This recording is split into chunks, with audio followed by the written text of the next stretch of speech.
Barry Weiss reveals the next tranche of Twitter files demonstrating the extent to which Twitter shut down the reach of conservative accounts. Joe Biden celebrates the return of Brittney Griner, and Krysten Sinema declares she's an independent now. I'm Ben Shapiro. This is The Ben Shapiro Show.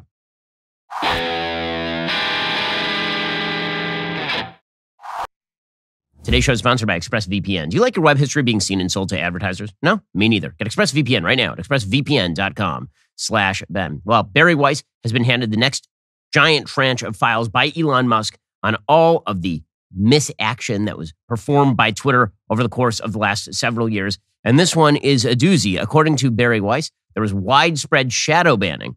Shadow banning has a couple of definitions. One is the idea that you put out tweets and unaware to you, they just don't go out. And that's how Twitter defined it, so as to avoid the reality of shadow banning, which was essentially minimizing the amount of reach on particular tweets or from particular accounts.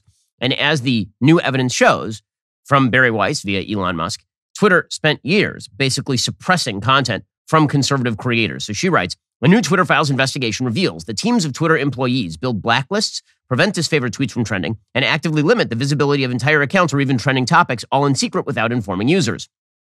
Twitter once had a mission to give everyone the powers to create and share ideas and information instantly without barriers. Along the way, barriers nevertheless were erected. Take, for example, Stanford's Dr. Jay Bhattacharya, who argued that COVID lockdowns would harm children.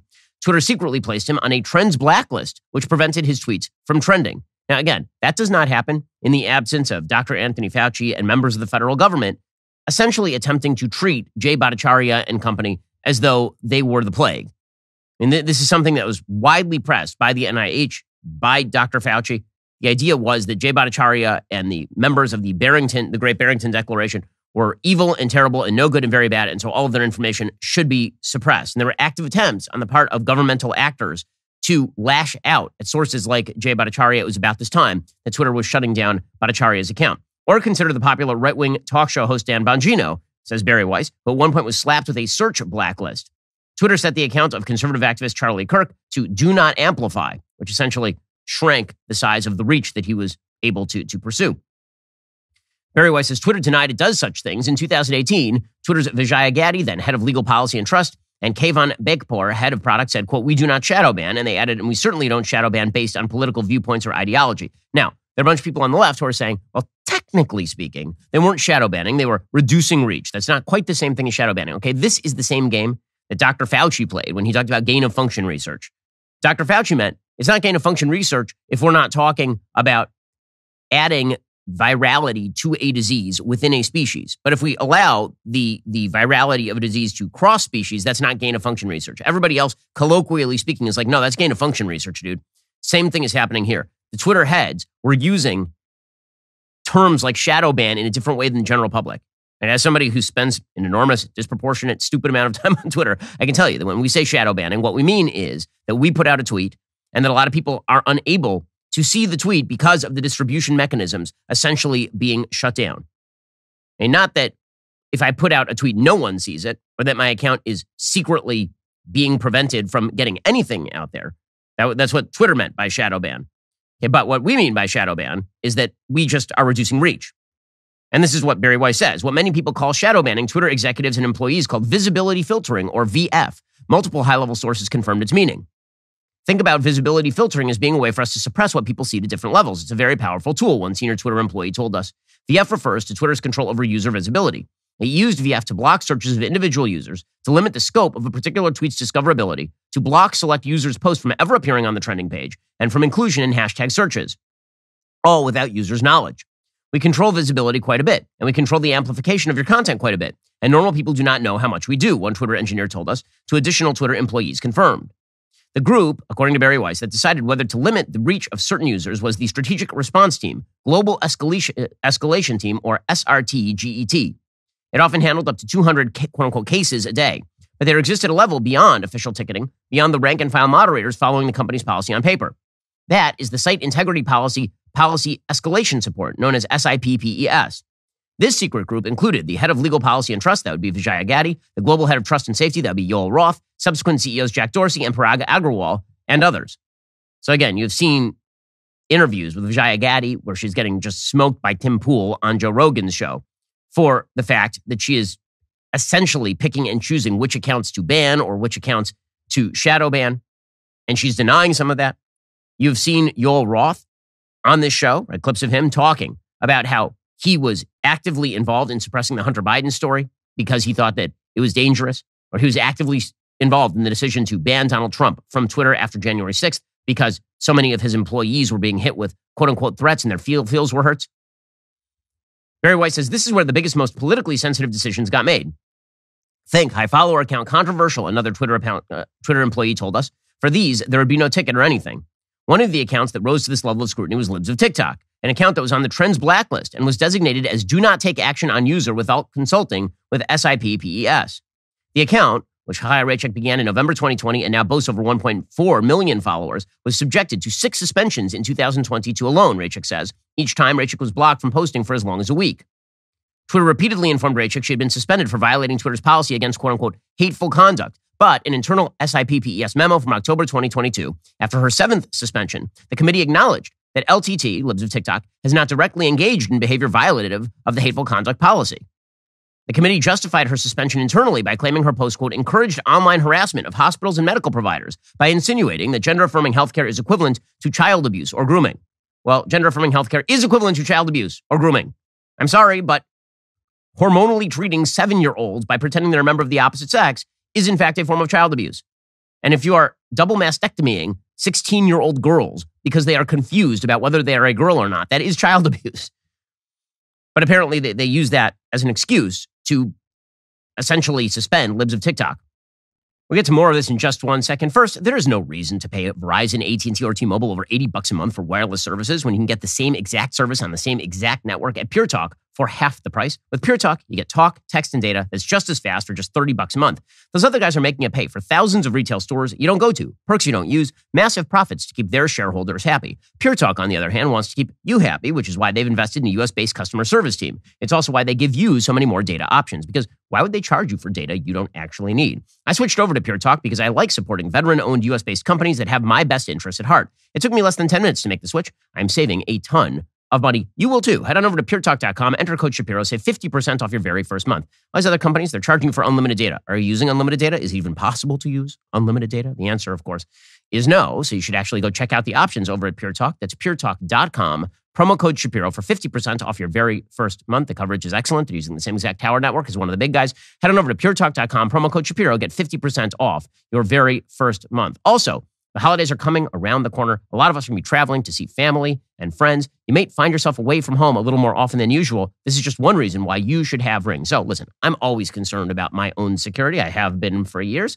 As a public persona, that means that I need to make sure that I have enough security around me, that I'm safe, that my family's safe, which is why I rely on Ring. So if I can rely on Ring, you can certainly rely on Ring as well. With Ring security products, you can rest easy knowing your home and family are safe when you are not there. The Ring doorbell notifies you when guests or packages arrive. Ring's indoor cameras let you keep an eye on kids and pets while you're away. Ring Alarm will alert you of any motion detection while the house is empty. Plus, if you add smart lighting around your home, you can turn lights on or off while you're away. Ring's home security products don't just help keep your home and family safe. They make perfect gifts for everybody on your list. Head on over to ring.com/collection/offers. Find out how you can live a little more stress-free this season with a Ring product that's right for you. That's ring.com/collections/offers. Ring.com/collections/offers. Go check them out today. Barry White says, compare this to what happened when Rachel herself was doxxed on November 21st, 2022. A photo of her home with the address was posted on a tweet that has garnered more than 10,000 likes. When Rachel told Twitter her address had been disseminated, she says Twitter support responded with this message, quote, we reviewed the reported content and didn't find it to be in violation of the Twitter rules. No action was taken. The doxing tweet is still up. In internal Slack messages, Twitter employees spoke of using technicalities to restrict the visibility of tweets and subjects. Here's Yoel Roth, Twitter's then head of global head of trust and safety, in a direct message to a colleague in early 2021. Quote, a lot of times, SI has used technicality spam enforcements as a way to solve a problem created by safety under enforcing their policies, which again isn't a problem per se, but it keeps us from addressing the root cause of the issue, which is that our safety policies need some attention. So in other words, we couldn't ban people under safety policies, so we found another excuse to ban people. 6 days later, in a direct message with an employee on the Health, Misinformation, Privacy, and Identity Research team, Roth requested more research to support expanding, quote, non-removal policy interventions like disabling engagements and de-amplification visibility filtering. Roth wrote, quote, the hypothesis underlying much of what we've implemented is that if exposure to, e.g., misinformation, directly causes harm, we should use remediations that reduce exposure, and limiting the spread virality of content is a good way to do that. Now, there's so many mush words in that particular sentence from Yoel Roth.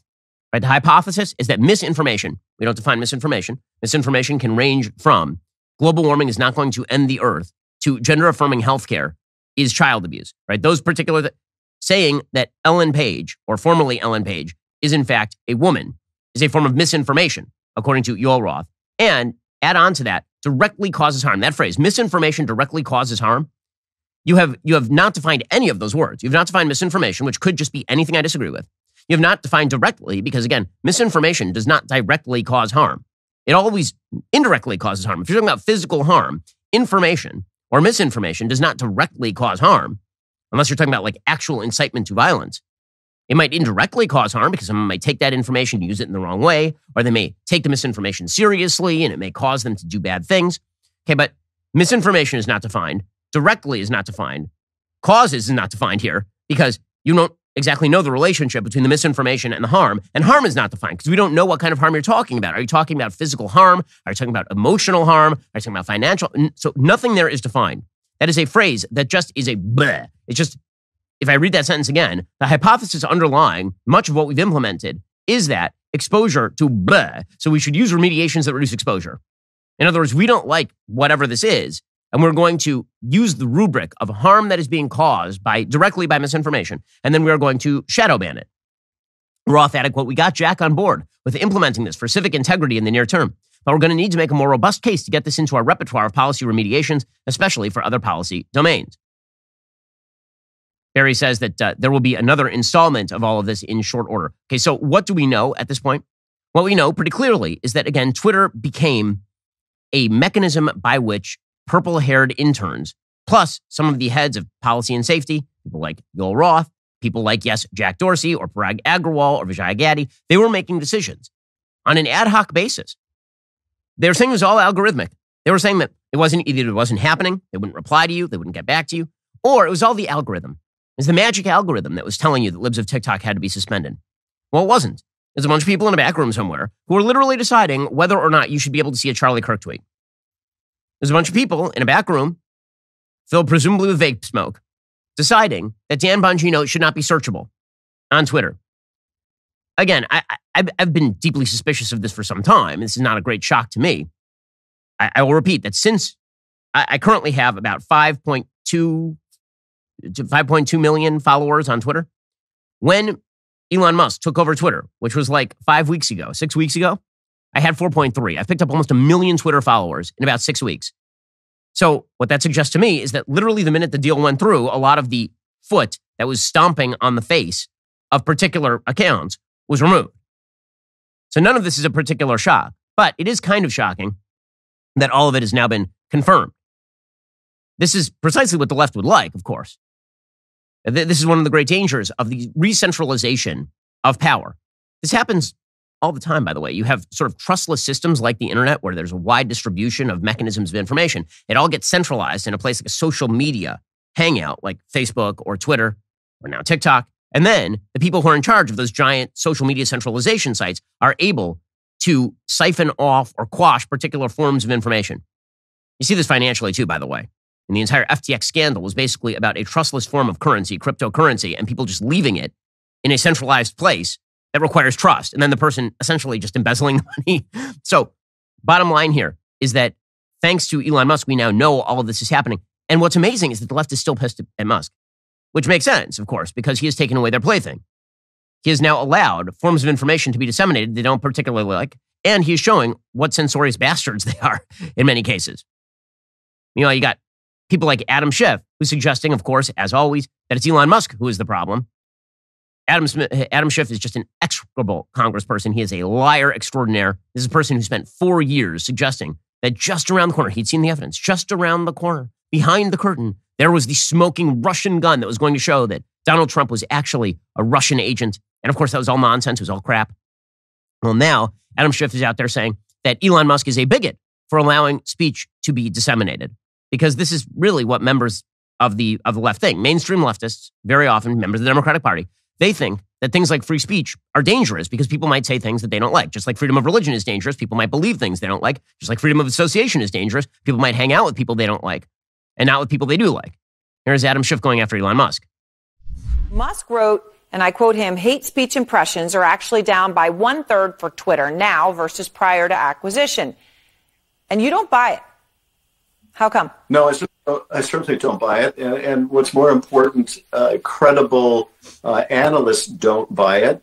So, sadly, we are seeing bigotry directed at the LGBTQ community, against the Black community, against the Jewish community, and many other communities just spiral on Twitter now. And we can't be surprised because Musk has let go so many of the people that might be responsible for moderating and taking that content offline. By the way, it is no coincidence that Schiff is essentially standing for all of the people who are doing the shadow banning on Twitter. Right? All of the people, the head of trust and safety, people like Yoel Roth, who's now been fired. All of those people are the people who Schiff wants put back in place. Democrats want those people back in place, claiming that they're shutting down the hate speech on the platform. And Musk is out there actually releasing data showing how hate speech impressions are now lower. And what the data actually show is that there was a massive spike in hate speech impressions immediately upon him taking over. And then there was a dramatic drop right after that because they quashed it and they shut it down. Right? That is what the charts show. But Adam Schiff doesn't believe that. The reason Adam Schiff doesn't believe that is because what Elon Musk is currently proving with the working of Twitter is that a bunch of losers in big tech don't deserve jobs. Like 90% of the staff over at Twitter is now gone, and their impressions are at an all-time high, and they're cutting down on the hate speech impressions, and they're revealing information about the throttling of informational dissemination. It's a pretty amazing thing that Musk is doing, actually, over at Twitter, and it is worthy of note. Meanwhile, Karine Jean-Pierre over at the White House, she continues to be highly critical of Twitter, but when asked about coordination between, say, the Biden campaign or the Biden White House and the executives at Twitter, she's got nothing to say about that, obviously. You've said a few times that you really can't talk about communications between the Biden campaign and Twitter. Who is telling you that that's off limits? I've already had that conversation with you, with your colleague, I believe, yesterday. I've already addressed this multiple times this week, so I don't have anything more to add. Again, we've litigated this all week. Don't have anything to add. So not a campaign. I'm going to the back. I'm going to the back. Go ahead. Yeah, this is how democracy dies. Remember, if a press secretary under President Trump just talked over a reporter that way, I'm going to the back, then that would be really bad. But she works for the Democrats, so it's totally fine. Okay, meanwhile, in other big political news, Senator Krysten Sinema of Arizona, who has been sort of a swing voter in the Senate, and she is to the left. She's a Democrat. She voted with the Democrats on their big bills. She has moderated a couple of their biggest boo-boos. So, for example, Krysten Sinema refused to sign on to the bigger version of Joe Biden's Green New Deal nonsense. And she didn't sign on to the full Build Back Better plan. She helped carve it down along with Joe Manchin. But she's certainly to the left. I mean, she is a Democrat, no question. She's just a moderate Democrat, a la Joe Manchin. Well, now she's declared that she is registering as an independent. She put out an ad to that effect that looks sort of like a commercial for, I don't know, Prozac. Here's the ad. What I love about serving is that I get to hear from Arizonans day in and day out about what's working in Washington, or more frequently, what's not working in Washington. And I really am grateful that folks have trusted me to take back those concerns that they have. I promised them I would be an independent voice for our state. I promised that I would always do what is right for the people of Arizona. And that's what I've done. Registering as an independent and showing up to work with the title of independent is a reflection of who I've always been. Okay, so let's just make clear about Krysten Sinema a couple things. First of all, side effects may include constipation, skin rash or dermatitis, diarrhea, dizziness, drowsiness, dry mouth, headache, and insomnia. Whenever they have that soft piano music as politicians talk, you just have to add that little disclaimer at the end. However, let's make clear that Krysten Sinema, when she originally campaigned, she was super duper radical left. And she is a politician. She's a very talented politician, actually, because she shifts and moves. She's sort of Clintonian. She sees where the political winds are, and she moves toward those political winds. Arizona is not a blue state. Arizona is at best a purple state. And if the Arizona Republican Party weren't off its rocker, it would be clearly a red state. Doug Ducey won his last gubernatorial race easily. Now they have Katie Hobbs, the governor, because they decided they were going to run Kari Lake, who's an out-of-the-box, very Trumpy candidate. Blake Masters was running against Mark Kelly. Mark Kelly was highly vulnerable. Blake Masters was a very vulnerable candidate on the right side of the aisle. with a lot of quirkiness to him. The Arizona Republican Party decided to elevate election 2020 as the big issue in election 2022, and it did not go well for them. Krysten Sinema essentially is running as a moderate Democrat / moderate Republican, right? So her campaigning as an independent makes a lot of political sense because it essentially puts her in the mold of John McCain. That's what she's trying to do here. She's trying to say, I'm a maverick, just like McCain was a maverick. McCain was in the Senate for pretty much 2 centuries. And so she intends on being in the Senate for a very long time. Now, by re-registering as an independent, that means she's not going to be the Democratic Party presidential nominee, but it does more for her than that. It's actually an extraordinarily clever political move. We'll get to more on this in just 1 second. First, it's very important that you actually get your home insurance right now. Why? Well, because the rates are rising. Insurance rates are rising even faster than inflation, sometimes by as much as double. One of the easiest ways to save cash is by comparison shopping for home and auto insurance. Policy Genius gives you a smarter way to find and buy the right coverage without paying a cent more than you have to. Policy Genius was built to modernize the insurance industry. Their technology makes it easy to compare home and auto insurance quotes from top companies and find your lowest price. Whether your current insurance is up for renewal or whether you need coverage for a new home or ride, Policy Genius will show you price estimates for policies that fit your search. If you like what they find, they'll get you switched over for free.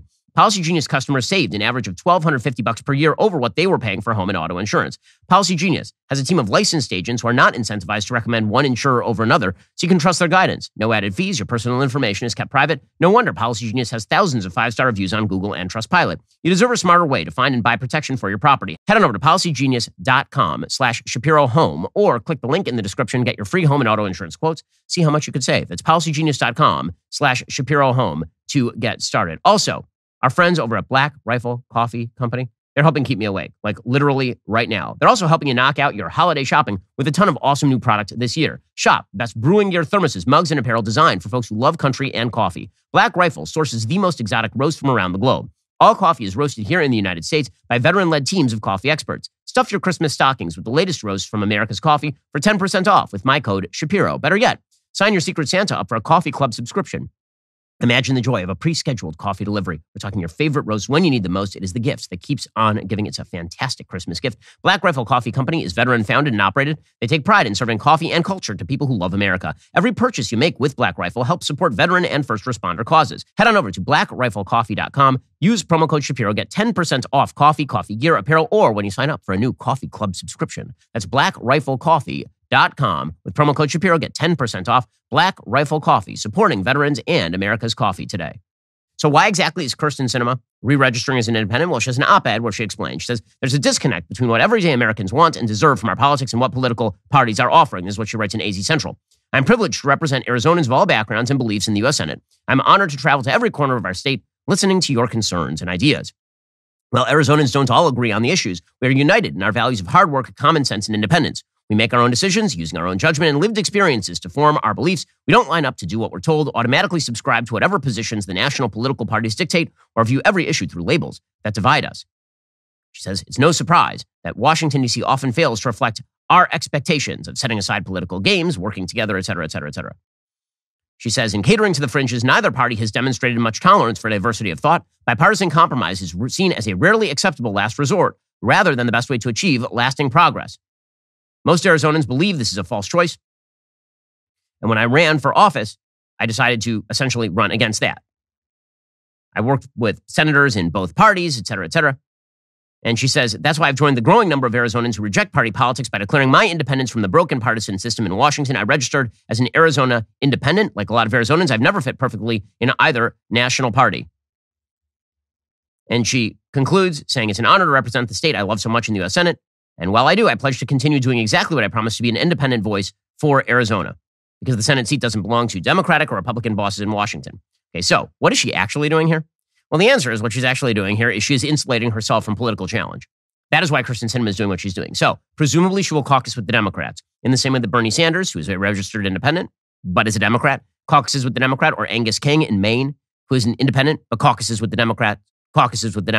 The reason this makes a difference is because if Krysten Sinema decided not to caucus with the Democrats, if the Senate became 50-49-1, as opposed to 51-49 for the Democrats, the way that it currently is, that shifts how the committees are shaped. And it makes a very large-scale difference when it comes to judicial nominations. Right now, thanks to Harry Reid's original destruction of the filibuster for judicial nominees, you can ram through judicial nominees with 51 votes in the Senate. And what that would have meant is that the committees, if it's split 50-50, the Judiciary Committee does not have enough votes to actually get people out of Judiciary Committee all the time. It's a pretty even split in the Judiciary Committee. When Democrats take over full control of the committee, they can just ram people out onto the floor and ram in a bunch of federal judges. That's why this makes a difference. But is she going to break that? No, she's not. There's no indication that Krysten Sinema is not going to caucus with the Democrats. She could theoretically caucus by herself, right? She'd be an independent by herself. And then Kamala Harris would have to be there. She'd be the tiebreaker again. It would elevate Joe Manchin again. I don't think that's what she's going to do. I think she's going to caucus with the Democrats, changing none of the math for the Democrats in the Senate. She will mostly vote with the Democrats. She'll do what she always did. So why did she re-register as an independent if she's just going to caucus with the Democrats? The answer is this insulates her from challenge inside Arizona. So there are a lot of Arizona Democrats who are very unhappy with Krysten Sinema.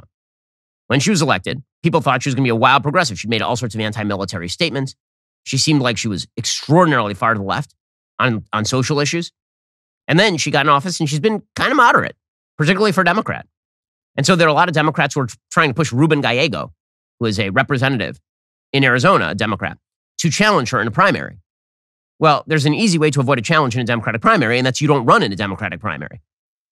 Right now, Ruben Gallego could theoretically run for the Democratic nomination, win, and still get skunked by Krysten Sinema in the general. So she has now avoided any primary challenge, and because she will continue to caucus with the Democrats, the smart move, that means Democrats are not going to expend a lot of capital in order to get her out. I don't see Democrats expending a lot of capital in order to get Bernie Sanders kicked out in Vermont just because he's a registered independent. He does all their work for them. He caucuses with them. He just calls himself an independent. Same thing with Angus King in Maine. You don't see Democrats being like, man, we got to get rid of this Angus King. So Krysten Sinema is doing a smart thing, politically speaking. For all those Republicans who are just eager and excited because she's re-registering, it makes no difference except to her. It essentially sets her up for a future, for all future Senate runs. She's making herself more durable by preventing herself from receiving a serious challenge from the left, which is where she really thinks the challenge is, because she thinks she's moderate enough to draw McCain votes, which means that she's probably going to do well in a general election so long as she makes it past the Democratic primary in the state of Arizona. So don't be fooled by the politicking here. Sinema's a clever politician, and what she's doing here makes a lot of political sense. Okay, meanwhile, the other big controversy of the day is that Brittney Griner, a WNBA player, has now been released in exchange for an arms dealer known as the Merchant of Death. The 2005 Nicolas Cage movie, The Lord of War, was actually based on the arms dealer Viktor Bout, who has now been released in exchange for this WNBA player. This is the first WNBA trade in human history that anyone has ever paid attention to. As my friend Jay Crane pointed out, you should take a listen to our sports show, Crane and Company. The Wall Street Journal reports women's basketball star Brittney Griner, which of course is an oxymoron. That doesn't exist. Quick, name 3 WNBA players.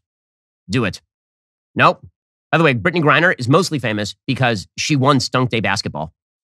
And really, like that's the real thing is that people know Brittney Griner's name because they made a huge deal out of it on ESPN when like 10 years ago, she dunked a basketball and people were like, oh my God, first dunk in WNBA history. It is astonishing how amazing the action is at the WNBA games. To paraphrase Bill Burr, whenever people complain that it's sexism is the reason why WNBA games have no attendance, women represent 51% of the American population. Ladies, go do your jobs and attend a WNBA game. You don't want to? Don't blame the men. Women's basketball star Brittney Griner has now been released from a Russian penal colony and is being returned to the United States through a prisoner exchange for Russian arms dealer Viktor Bout, which culminated on Thursday with a Cold War-style handover on an airport runway in Abu Dhabi. The swap capped a drama that began in February when Griner, a 32-year-old two-time Olympian and center for the WNBA's Phoenix Mercury, was on her way to a high-paying professional job in Russia during the U.S. offseason, which is, of course, a genius move. In the middle of expectation that Russia is about to declare war on Ukraine, you fly in, but you don't just fly in. You also land with hash oil in your luggage. A genius move. And just going to put it out there. The world is not the world. It's not a safe place when you fly into, evil dictatorships. Probably don't bring your hash oil. Just as a general rule, don't bring your hash oil. Griner was convicted of drug smuggling and possession, sentenced to 9 years in a penal colony. That, of course, was dramatic overkill. The Russians were doing that in order to hold her as a hostage, clearly. The U.S. deemed that Griner had been wrongfully detained and a designation that obligated it to work to obtain her release, which, of course, the United States should. I mean, it's the job of the United States not to leave people behind, like the 10,000 Afghan allies that we left behind in Afghanistan, or the hundreds of Americans we left behind in Afghanistan, or green card holders that we left behind in Afghanistan who are still there, or, the dozens of other people we leave languishing in prisons around the world. Brittney Griner was top of the heap. She was the one who mattered absolutely the most. That sent off a tense, months-long diplomatic negotiation between the two superpowers at perhaps the lowest moment in their relations in decades. A breakthrough came in recent days Earlier this week, Griner was moved from a penal colony in Mordovia, about 350 miles northwest to Moscow, a city where her imprisonment had begun. Bout was given a conditional grant of clemency that was not completed until Thursday when U.S. officials in the UAE verified that Griner was there too and ready to return to the United States. There's some tape that has now emerged of Brittney Griner getting on the plane. I would not be the first to observe that Pete Davidson will apparently be playing her in the movie. In any case, here is Brittney Griner. Fly back home to the U.S. To the U.S. Да, конечно.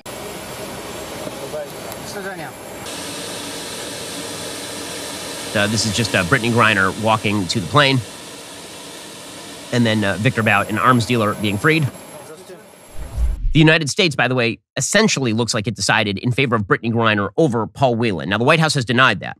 Paul Whelan is a former member of the U.S. military.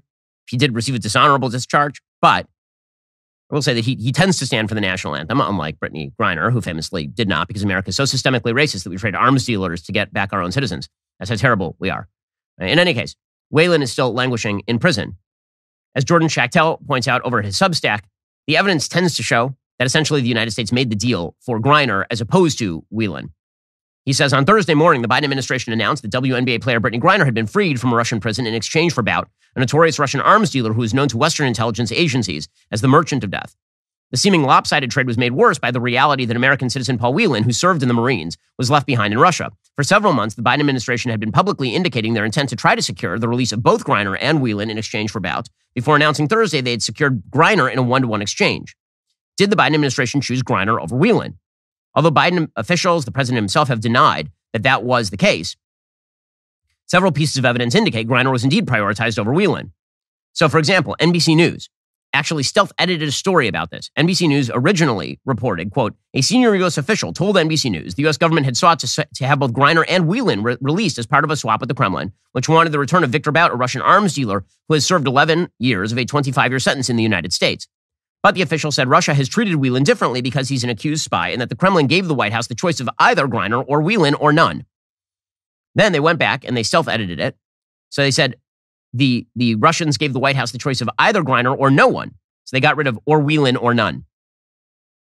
The NBC report also cited Whelan's Russian lawyer, who said the deal was an exchange of one-to-one and that choosing Griner appeared more humane because she's a woman and an Olympic champion, while Whelan was in the military and it's easier for him to be in custody. Whelan's brother indicated just days ago the former U.S. service member was being considered for a one-to-one swap. So it looks a lot as though Whelan was given second status here to Brittney Griner, presumably because she is very famous and also intersectional. I mean, I'm not sure what else to make of it when Whelan is still in prison over there and Brittney Griner is coming home, and all of the media coverage and the White House coverage, by the way, is all about her historic status as not just a WNBA player, but an LGBTQ plus woman of color. And there's been heavy focus on this from the Democrats, which is very strange. I mean, honestly, we should work to get every American back, whether it is Paul Whelan or whether it is, as I say, the 40 to 50 Americans who are being wrongfully detained by foreign governments. But only this one is apparently a major, major priority. There was a prisoner exchange that happened, I believe, back in April. That included another American, but he was exchanged for not a high-level weapons dealer. He was exchanged for a guy who'd been convicted of drug smuggling or something. This is a very high-profile exchange for a very, very powerful terrorist arms dealer. And it was done for Brittney Griner. Meanwhile, you have 40 to 50 Americans who are being wrongfully detained by foreign governments. This is according to the New York Times. An average of 34 U.S. nationals were wrongfully held by foreign governments each year between 2012 and 2022. More countries are unjustly holding Americans at this point. At least 19 countries had either wrongfully detained or continued to hold a U.S. national in captivity. That includes detentions in Iran, China, Venezuela, Syria, and Russia. But again, Brittney Griner was the priority. Again, I'm glad that we are getting American citizens back. I'm just wondering why Brittney Griner, as opposed to Paul Whelan or any of the other dozens. If you're going to be releasing high-level terrorists, this is not a good trading strategy. In other words, Vladimir Putin appears to have fleeced the United States in this particular trade. When it comes to hostage dealing, that's how you have to look at it. Because, again, this is now going to create massive leverage for foreign governments taking hostages of Americans knowing they can get criminals freed. It's always a problem when foreign governments do this. When you make bad deals, it's even more of a problem. We'll get to more of this in just a second. Well, we recently launched a brand new biblical series by Dr. Jordan B. Peterson. The series is called Exodus, and in it, Jordan sits down with other scholars to read the book of Exodus and discusses what it means and why it remains significant thousands of years after it was written. Scholars at the table include Dennis Prager, Jonathan Pageau, and many more. The first few episodes are available to stream right now. There are more new episodes coming very soon. Trust me, you have to see the series. Here's a bit of the trailer. The Hebrews created history as we know it. You don't get away with anything. And so you might think you can bend the fabric of reality and that you can treat people instrumentally and that you can bow to the tyrant and violate your conscience without cost. You will pay the piper. It's going to call you out of that slavery into freedom, even if that pulls you into the desert. And we're going to see that there's something else going on here that is far more cosmic and deeper than what you can imagine. The highest ethical spirit to which we're beholden is presented precisely as that spirit that allies itself with the cause of freedom against tyranny. And yes, exactly. I want villains to get punished. But do you want the villains to learn before they have to pay the ultimate price? That's such a Christian question.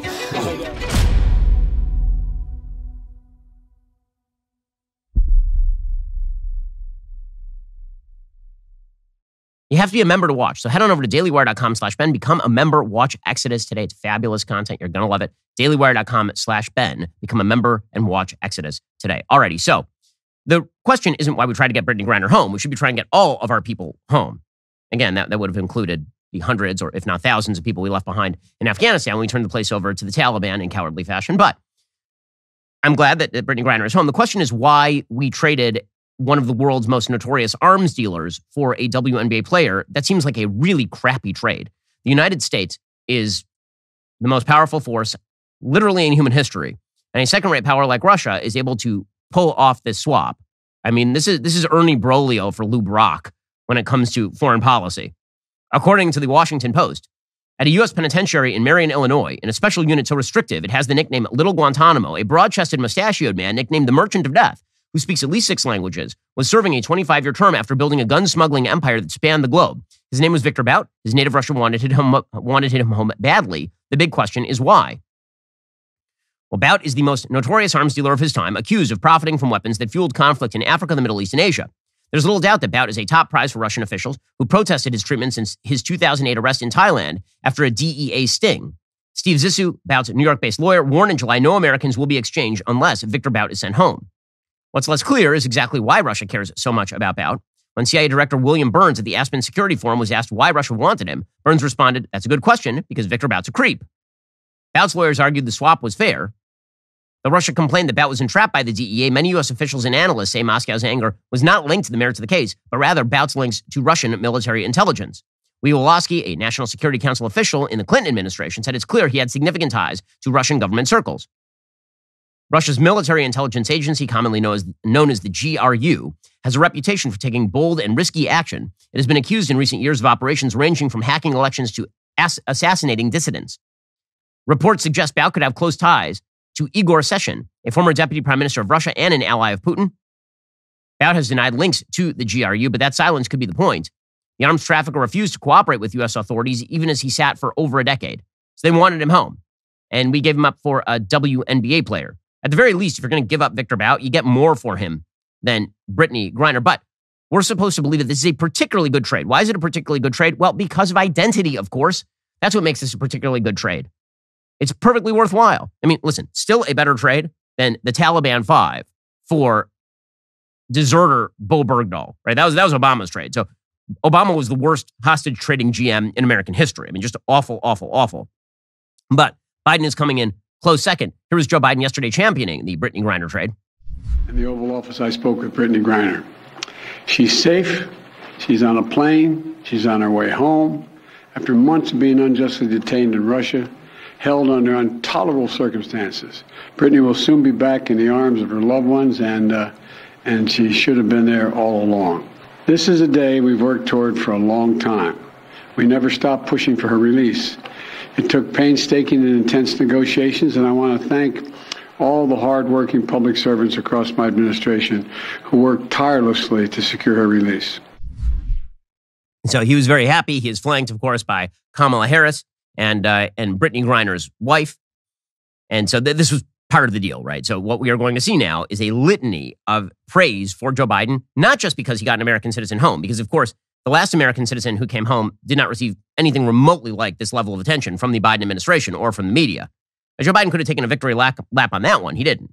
He took a victory lap on this one because of Brittney Griner's intersectional status. So Karine Jean-Pierre, world's worst press secretary, she says that Brittney Griner represents the best of America. She's not just an American citizen. It's not just about getting American citizens home. Brittney Griner is what America is all about, kneeling for the national anthem and being a black lesbian. Brittney's safe return home is the product of months and months of painstaking negotiations that were the culmination of extraordinary efforts across the U.S. government. Throughout her ordeal, we saw Brittney, a two-time Olympic gold medalist for Team USA, demonstrate strength, courage, and dignity. As the president said this morning, she represents the best of America. On a personal note, Brittney is more than an athlete, more than an Olympian. She is an important role model and inspiration to millions of Americans, particularly the LGBTQI plus Americans and women of color. So that is the key takeaway here is, on a personal note for KJP, Brittney is an important role model and an inspiration to millions of Americans because she is a gay black woman. Right? That is the thing that makes her so darn important. Nancy Pelosi, meanwhile, said that her freedom is a gift to the world. Well, I mean, again, I'm glad an American citizen is coming home. A gift to the world seems a little strong to me. How wonderful is it that on the same day that Brittney Griner is going to be free, thank you, President Biden, free to go home to her wife on the same day that we passed the Marriage Protection Act. So we are Respect for Marriage, the Respect for Marriage Act. So we're just, her freedom is a gift to the world, to all of us. Her freedom is a gift to the world, to all of us, because she's going home to her wife and we just passed the Same-Sex Marriage Act in the House? What? Why the special, really, why the special status and why the special treatment? It's hard not to come to the conclusion that there was special status and special treatment specifically because of the intersectional status of this person. All American citizens, I'll say it for the 5th time in the show, all American citizens should be pursued with alacrity if they're being held in detainment. None of them are being pursued with the same alacrity that allows Viktor Bout to be released in exchange for them, while members of the president's party go around spouting about how important this particular person is specifically because she is a black lesbian. And again, this was the line in the press. Don Lemon, the very objective journalismer over at CNN, he said, this is so important for the LGBTQ plus community. Why? Are members of the LGBTQ plus community in the United States disproportionately being held in Russian prisons for smuggling drugs into the country? So I don't see this as a bad sign for Paul Whelan. I think it's a good sign for what Americans can do when we stand together. I think I would be remiss if we did not mention also the importance this plays for the LGBTQ community. Yes, as we've been talking about black women, this is big. So this is for the LGBTQ community. GLAAD releasing a statement, obviously, just I'm summarizing here that they're happy, and it shows the struggles and the danger that members of the LGBT community face around the world. What in the world? Why is it? What? But Paul Whelan is still in prison. Apparently he put out a statement saying that he is disappointed that more has not been done to secure his release. And if it is indeed true that they had a choice between Whelan and Griner, you do have to ask the question as to why Whelan was the guy who wasn't coming home while Griner was the person who was coming home. Here was Paul Whelan talking about it. Paul Whelan says the president needs to bring him home, and soon. I have to say I am greatly disappointed that more has not been done to secure my release, especially as the 4-year anniversary of my arrest is coming up. I was arrested for a crime that never occurred. I'm happy that Brittney is going home today and that Trevor went home when he did, but I don't understand why I'm still sitting here. That would be the big question. And I think the answer, if it turns out that it was either Whelan or Griner, I think the answer from the way that the White House is treating this and the way the press is treating it is pretty damned obvious. Alrighty, guys, the rest of the show is continuing right now. You're not going to want to miss it. We'll be getting into the House enshrining same-sex marriage. Plus, we'll be joined by Bishop Robert Barron. If you're not a member, click the link in the description and join us.